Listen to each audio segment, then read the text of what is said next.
Nekih par tehničnih uvodnih zadev. Smo v prostoru, se imenuje Živko Skvotac. WC, če ga boste rabili, je dol po štengah in potem levo. Tam imate pivo, na voljo za €1,5 prostovoljni prispevki. To je nekako to, pa mogoče še malo reklame za program, ki se bo zdaj počasi začel izvajati v tem prostoru to sezono že spet. Prva stvar, ki bomo imeli, bo seminar o metafiziki in Hegelu, ki ga bo vodil Jan Princel, to je v sodelovanju z Inštitutom za delavske študije. Začne se pa zadnji teden v oktobru, mislim, da bo v torki pod 6. načeloma, ko bo še vse sporočeno. Drugo bo spet predavanja SND, že tradicionalna, vsako sredo, in začne se prvo, bo naslednji teden, Matija Jan bo predaval o nasilju, fašizmu, sadizmu in podobno.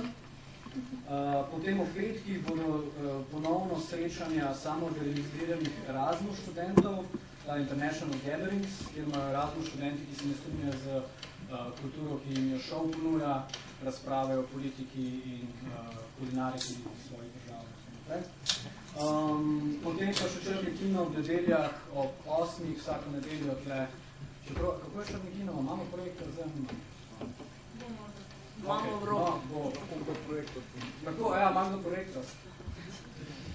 No, javite se.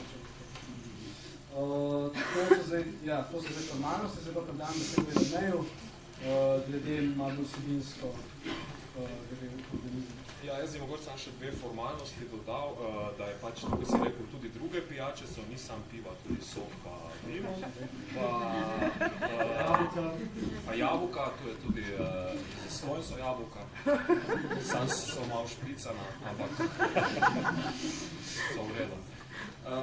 Pol pa še, kadi se, kot ste opazili, sam probite ne čisto verižno kaditi, no, ali pa tako, da ne bo ful, mislim, tak se bomo, če ne bomo prezračili, bo malo bolj mrz, ampak no, tu glede tega.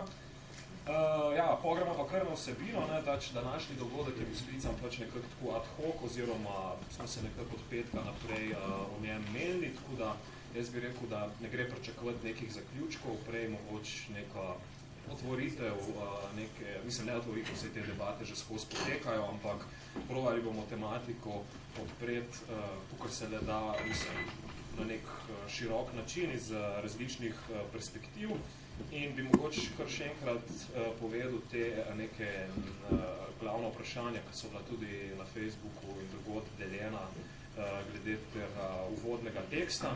Se pravi, zanima nas ta notranji konflikti, dileme in se pravi vsa ta diverziteta, ki se pojavlja znotraj probegunskega političnega stališča.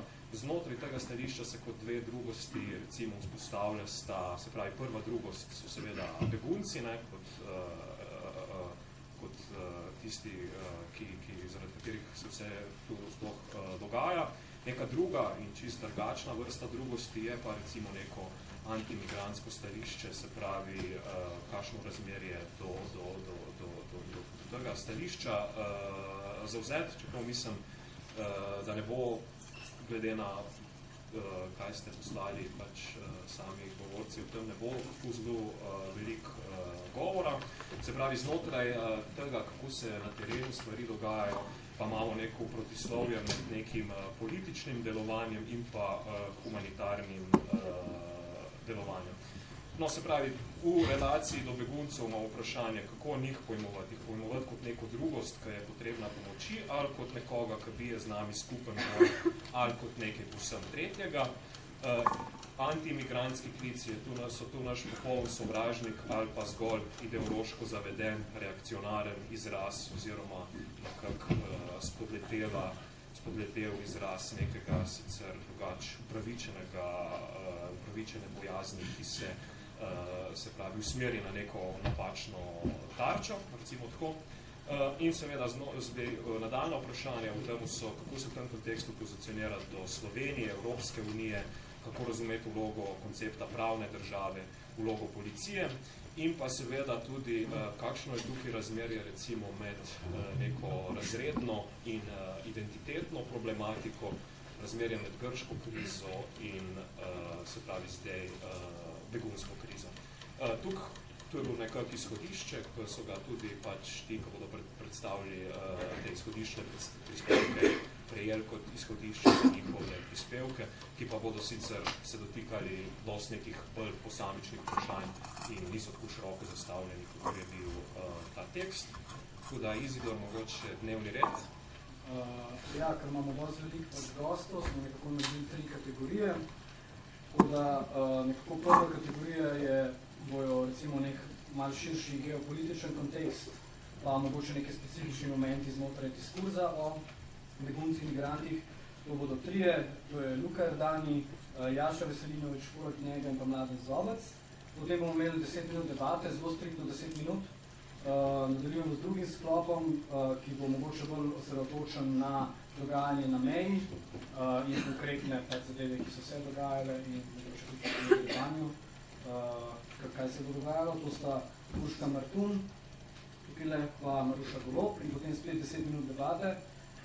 Sledi pa potem mogoče nek malo bolj teoretsko-filozofski pristop strani Aleša Rojca, Primoža Krašovca in Ajgur Hakimova. Zdaj pa jaz kar Luka predal besedo.